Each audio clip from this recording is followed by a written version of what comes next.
में जाता है। कार्बन एमिशन का ग्लोबल औसत प्रति व्यक्ति 4 टन का है, जबकि भारत में प्रति व्यक्ति कार्बन फुटप्रिंट प्रतिवर्ष आधे टन के आसपास ही है।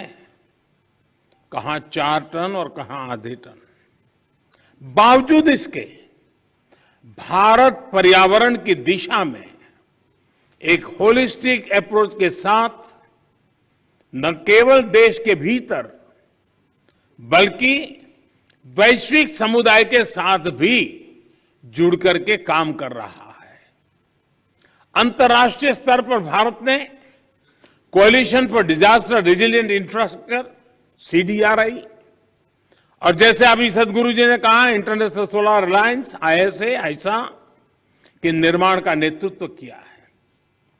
पिछले वर्ष भारत ने यह भी संकल्प लिया है कि भारत 2070 तक नेट जीरो का लक्ष्य हासिल करेगा।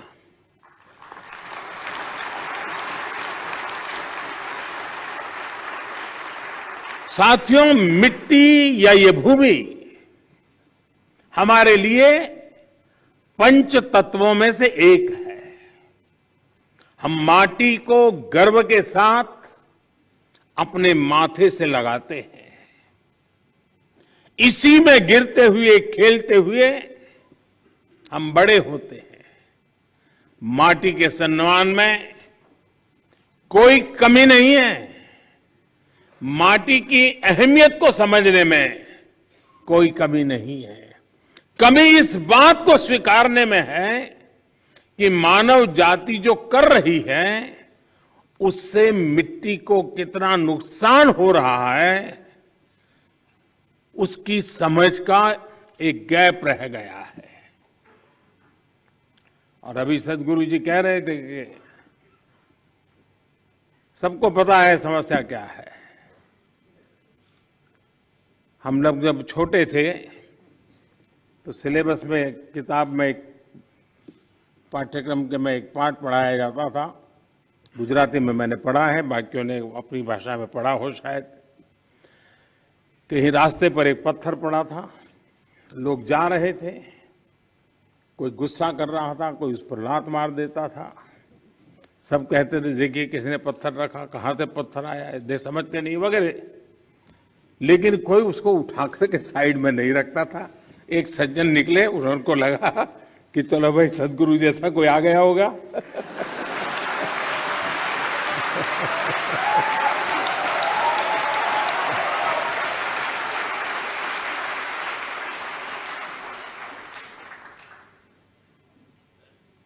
हमारे यहां युधिष्ठिर और दुर्योधन के भेद की जब चर्चा होती है तो दुर्योधन के विषय में जब कहा जाता है तो यही कहता है कि जाना भी धर्म न च में प्रवृत्ति।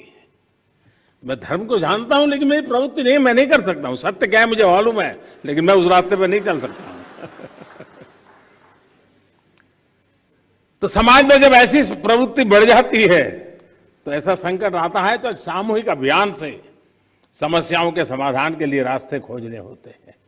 मुझे खुशी है कि बीते 8 वर्षों में देश ने मिट्टी को जीवंत बनाए रखने के लिए निरंतर काम किया है। मिट्टी को बचाने के लिए हमने 5 प्रमुख बातों पर फोकस किया है। पहला, मिट्टी को केमिकल फ्री कैसे बनाएं।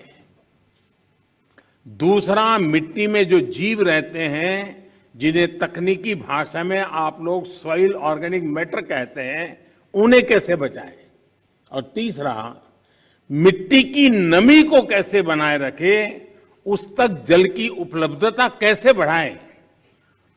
चौथा, भूजल कम होने की वजह से मिट्टी को जो नुकसान हो रहा है उसे कैसे दूर करें। और पांचवा, वनों का दायरा कम होने से मिट्टी का जो लगातार क्षरण हो रहा है उसे कैसे रोके। साथियों, इन सब बातों को ध्यान में रखते हुए ही देश में बीते वर्षों में जो सबसे बड़ा बदलाव हुआ है वो है देश की कृषि नीति में। पहले हमारे देश के किसान के पास इस जानकारी का अभाव था कि उसकी मिट्टी किस प्रकार की है, उसकी मिट्टी में कौन सी कमी है, कितनी कमी है। इस समस्या को दूर करने के लिए देश में किसानों को सॉइल हेल्थ कार्ड देने का बहुत बड़ा अभियान चलाया गया।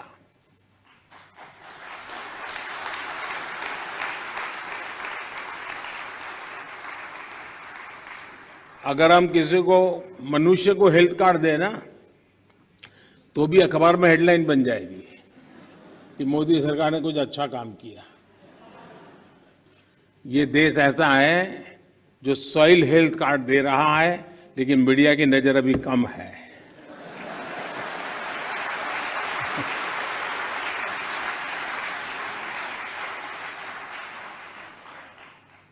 पूरे देश में 22 करोड़ से ज्यादा सॉइल हेल्थ कार्ड किसानों को दिए गए, और सिर्फ कार्ड ही नहीं दिए बल्कि देश भर में सॉइल टेस्टिंग से जुड़ा एक बहुत बड़ा नेटवर्क भी तैयार हुआ है। आज देश के करोड़ों किसान सॉइल हेल्थ कार्ड से मिली जानकारी के आधार पर फर्टिलाइजर्स और माइक्रो न्यूट्रिएंट्स का उपयोग कर रहे हैं। इससे किसानों को लागत में 8 से 10% की बचत हुई है और उपज में 5 से 6% की बढ़ोतरी देखी गई है। यानी जब मिट्टी स्वस्थ हो रही है, तो उत्पाद भी बढ़ रहा है। मिट्टी को लाभ पहुंचाने में यूरिया की 100% नीम कोटिंग ने भी बहुत फायदा पहुंचाया है। माइक्रो इरिगेशन को बढ़ावा देने की वजह से, अटल भू योजना की वजह से देश के अनेक राज्यों में मिट्टी की सेहत भी संभल रही है। कभी कभी कुछ चीजें, अब मान लीजिए कोई 1.5-2 साल का बच्चा बीमार है, तबीयत ठीक नहीं हो रही है, वेट नहीं बढ़ रहा है, ऊंचाई में भी कोई फर्क नहीं आता है, और मां को कोई कहे कि जरा इसकी चिंता करो, और उसको कहीं सुना हो कि भाई स्वास्थ्य के लिए दूध वगैरह चीजें अच्छी होती हैं, और मान लो वो हर दिन 10-10 लीटर दूध में उसको स्नान करवा दे, तो उसका स्वास्थ्य ठीक होगा क्या? लेकिन अगर कोई समझदार मां एक चम्मच थोड़ा सा दूध उसको पिलाती जाए, दिन में 2 बार, 5 बार, 7 बार, एक चम्मच, तो धीरे धीरे फर्क नजर आएगा। ये फसल का भी ऐसा ही है, पूरा पानी भर करके फसल को डुबो देने से फसल अच्छी होती है ऐसा नहीं है। बूंद बूंद पानी पिलाया जाए तो फसल ज्यादा अच्छी होती है। पर ड्रॉप मोर क्रॉप।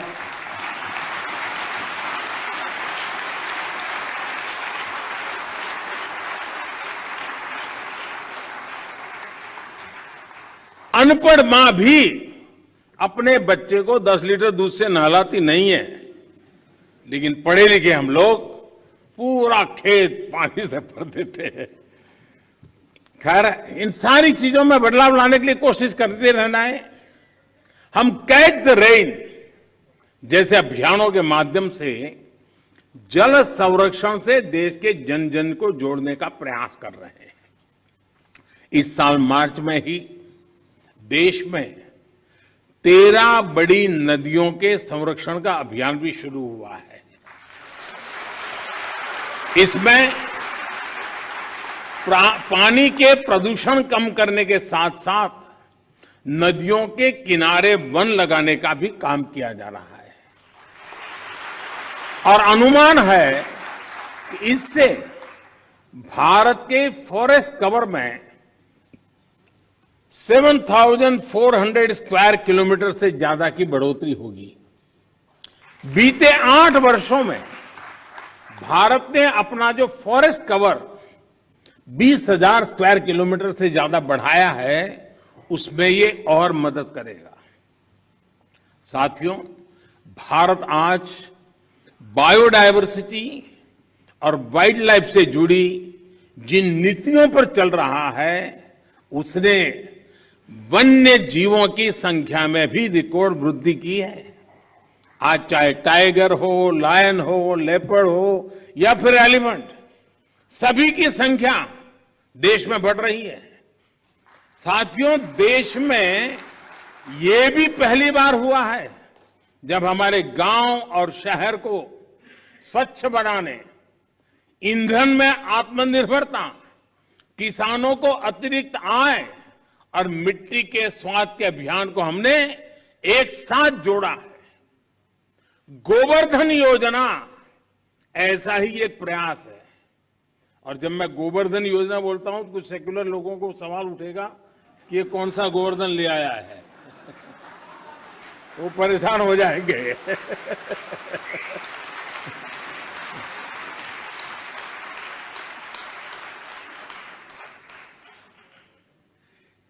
इस गोवर्धन योजना के तहत बायोगैस प्लांट्स गोबर और खेती से निकलने वाले अन्य कचरे को ऊर्जा में बदला जा रहा है। कभी आपको काशी विश्वनाथ के दर्शन के लिए जाएं तो वहां एक गोवर्धन का भी प्लांट कुछ किलोमीटर दूरी पर लगा है, जरूर देख के आइए। इससे जो जैविक खाद बनती है वो खेतों में काम आ रही है।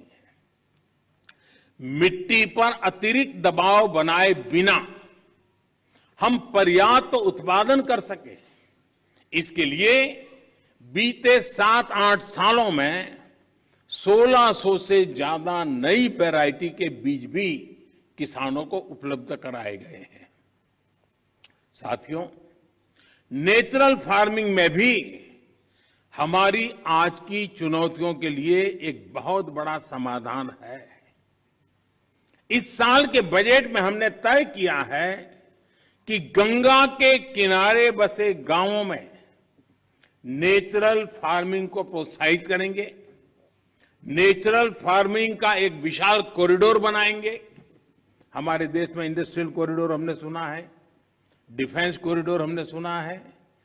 हमने एक नया प्रारंभ किया है गंगा के तट पर एग्रीकल्चर कॉरिडोर का, नेचुरल फार्मिंग का। इससे हमारे खेत तो केमिकल फ्री होंगे ही, नमामि गंगे अभियान को भी नया बल मिलेगा। भारत वर्ष 2030 तक 26 मिलियन हेक्टेयर बंजर जमीन को रिस्टोर करने के लक्ष्य पर भी काम कर रहा है। साथियों, पर्यावरण की रक्षा के लिए आज भारत नए इनोवेशंस, प्रो एनवायरमेंट टेक्नोलॉजी पर लगातार जोर दे रहा है। आप सभी ये जानते हैं कि प्रदूषण कम करने के लिए हम BS5 नॉर्म पर नहीं आए, बल्कि BS4 से सीधे BS6 पर हम जंप लगा दिया। हमने जो देश भर में LED बल्ब देने के लिए उजाला योजना चलाई, उसकी वजह से सालाना लगभग 40 मिलियन टन कार्बन एमिशन कम हो रहा है। सिर्फ लट्टू के बदलने से घर में अगर सब लोग जुड़ जाएं, सबका प्रयास कितना बड़ा परिणाम लाता है। भारत फॉसिल फ्यूल पर अपनी निर्भरता को कम से कम करने का प्रयास कर रहा है। हमारी ऊर्जा जरूरतें रिन्यूएबल सोर्सेज से पूरी हो, इसके लिए हम तेजी से बड़े लक्ष्यों पर काम कर रहे हैं। हमने अपनी इंस्टॉल्ड पावर जनरेशन कैपेसिटी का 40% non fossil fuel based sources से हासिल करने का लक्ष्य तय किया था। ये लक्ष्य भारत ने तय समय से 9 साल पहले ही हासिल कर लिया है।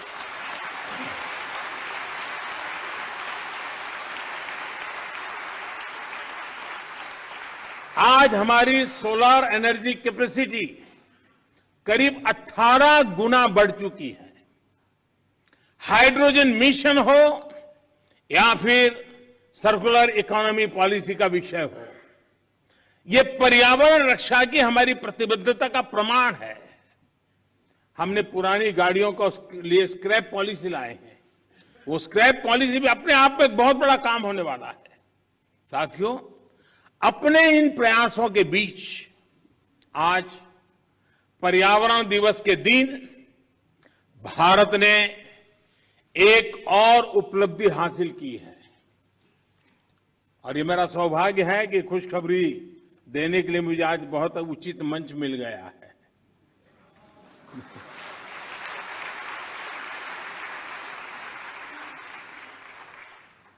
भारत की परंपरा रही है कि जो यात्रा करके आता है उसको छूते हैं तो आधा पुण्य आपको मिल जाता है।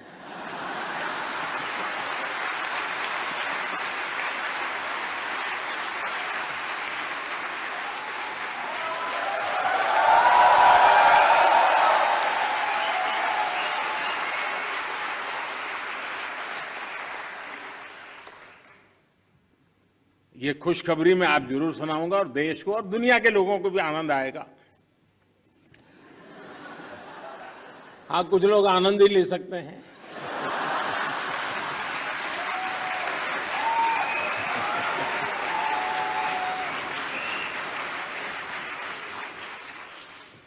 आज भारत ने पेट्रोल में 10% इथेनॉल ब्लेंडिंग के लक्ष्य को प्राप्त कर लिया है।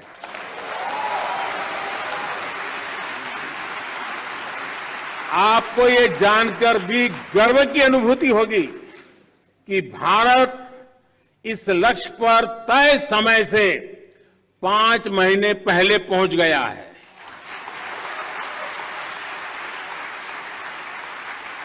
ये उपलब्धि कितनी बड़ी है, इसका अंदाजा आप इसी से लगा सकते हैं कि साल 2014 में भारत में सिर्फ 1.5% इथेनॉल की पेट्रोल में ब्लेंडिंग होती थी। इस लक्ष्य पर पहुंचने की वजह से भारत को 3 सीधे फायदे हुए हैं। एक तो इससे करीब 27 लाख टन कार्बन एमिशन कम हुआ है।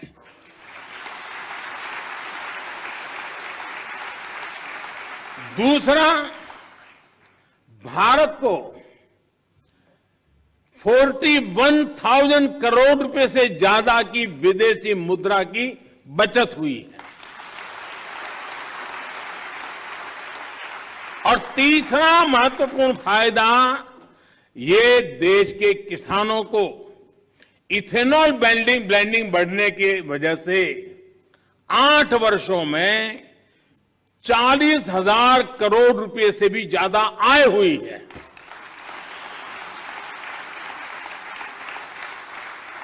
मैं देश के लोगों को, देश के किसानों को, देश की ऑयल कंपनियों को इस उपलब्धि के लिए बधाई देता हूं। साथियों, देश आज जिस पीएम नेशनल गति शक्ति मास्टर प्लान पर काम कर रहा है, वो भी पर्यावरण रक्षा में अहम भूमिका निभाएगा। गति शक्ति की वजह से देश में लॉजिस्टिक सिस्टम्स आधुनिक होगा, ट्रांसपोर्ट सिस्टम मजबूत होगा। इससे प्रदूषण कम करने में बहुत मदद मिलेगी। देश में मल्टी मॉडल कनेक्टिविटी हो, 100 से ज्यादा नए वाटर वे के लिए काम हो, ये सभी पर्यावरण की रक्षा और क्लाइमेट चेंज की चुनौती से निपटने में भारत की मदद करेंगे। साथियों, भारत के इन प्रयासों, इन अभियानों का एक और पक्ष है जिसकी चर्चा बहुत कम होती है। ये पक्ष है ग्रीन जॉब्स। भारत जिस प्रकार पर्यावरण हित में फैसले ले रहा है, उन्हें तेजी से लागू कर रहा है, वो बड़ी संख्या में ग्रीन जॉब के अवसर भी बना रहे हैं। ये भी एक अध्ययन का विषय है कि जिसके बारे में सोचा जाना चाहिए। साथियों, पर्यावरण की रक्षा के लिए, धरती की रक्षा के लिए, मिट्टी की रक्षा के लिए जन चेतना जितनी ज्यादा बढ़ेगी, उतना ही बेहतर परिणाम मिलेगा। मेरा देश और देश की सभी सरकारों से, सभी स्थानीय निकायों से, सभी स्वयंसेवी संस्थाओं से आग्रह है कि अपने प्रयासों में स्कूल कॉलेजेस को जोड़िए, एनएसएस एनसीसी को जोड़िए। आजादी के अमृत महोत्सव में जल संरक्षण से जुड़ा एक आग्रह और भी करना चाहता हूं। अगले साल 15 अगस्त तक देश के हर जिले में कम से कम एक जिले में, हर जिले में कम से कम 75 अमृत सरोवर के निर्माण का काम आज देश में चल रहा है। 50,000 से ज्यादा अमृत सरोवर आने वाली पीढ़ियों के लिए वाटर सिक्योरिटी सुनिश्चित करने में मदद करेंगे। ये अमृत सरोवर अपने आसपास मिट्टी में नमी को बढ़ाएंगे, वाटर टेबल को नीचे जाने से रोकेंगे और इनसे बायोडायवर्सिटी भी इंप्रूव होगी। इस विराट संकल्प में आप सभी की भागीदारी कैसे बढ़ेगी, इस पर जरूर विचार हम सब एक नागरिक के नाते करें। साथियों, पर्यावरण की सुरक्षा और तेज विकास सभी के प्रयासों से संपूर्णता की अप्रोच से ही संभव है। इसमें हमारी लाइफस्टाइल की क्या भूमिका है, हमें कैसे उसे बदलना है, इसे लेकर मैं आज शाम को एक कार्यक्रम में बात करने वाला हूं, विस्तार से कहने वाला हूं, क्योंकि वो अंतर्राष्ट्रीय मंच पर मेरा कार्यक्रम है। Lifestyle for the environment, mission life. इस शताब्दी की तस्वीर, इस शताब्दी में धरती का भाग्य बदलने वाला एक मिशन का आरंभ। ये P3 यानी प्रो प्लेनेट पीपल मूवमेंट होगा।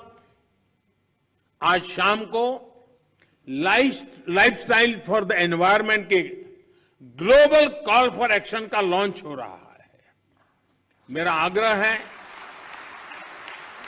कि पर्यावरण की रक्षा के लिए सचेत हर व्यक्ति को इससे जरूर जुड़ना चाहिए, वरना हम एसी भी चलाएंगे और रजाई भी उड़ेंगे और फिर पर्यावरण के सेमिनार में बढ़िया भाषण भी देंगे। साथियों, आप सभी मानवता की बहुत बड़ी सेवा कर रहे हैं। आपको सिद्धि मिले। सदगुरु जी ने जो लंबी ये यानी मेहनत वाली यात्रा है, बाइक पे, वैसे उनका बचपन से शौक रहा है ये, लेकिन फिर भी काम बड़ा कठिन होता है। क्योंकि मैं कभी यात्राओं को ऑर्गेनाइज करता रहता था और मैं कहता था मेरी पार्टी में कि एक यात्रा को चलाना मतलब 5-10 साल उम्र कम कर देना, इतनी मेहनत पड़ती है। सदगुरु जी ने यात्रा की, अपने आप में बहुत बड़ा काम किया है और मुझे पक्का विश्वास है कि दुनिया को मिट्टी के प्रति स्नेह तो पैदा हुआ ही होगा, लेकिन भारत की मिट्टी की ताकत का भी परिचय मिला होगा।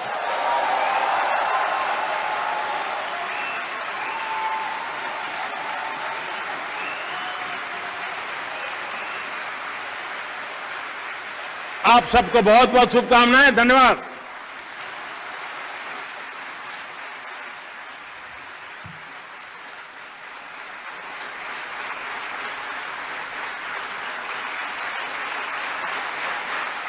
Thank you, Prime Minister, sir.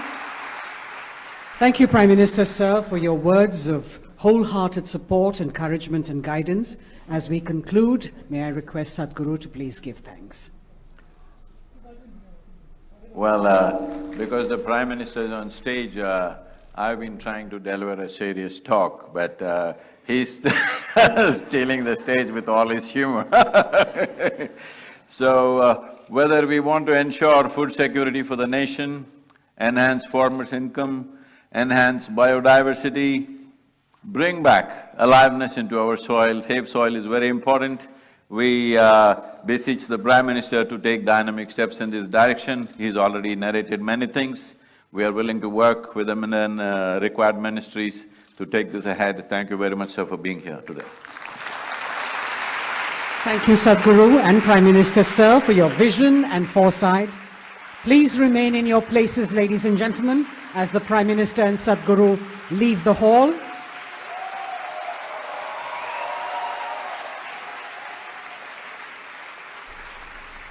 Please be seated. तो अभी आप ये विज्ञान भवन से सीधी तस्वीर देख रहे थे, जहां प्रधानमंत्री नरेंद्र मोदी मिट्टी बचाओ आंदोलन के एक विशेष कार्यक्रम को संबोधित कर रहे थे। बहुत सारी अहम बातें इस कार्यक्रम के जरिए प्रधानमंत्री ने कही। उन्होंने एक बहुत बड़ी घोषणा ये की कि 27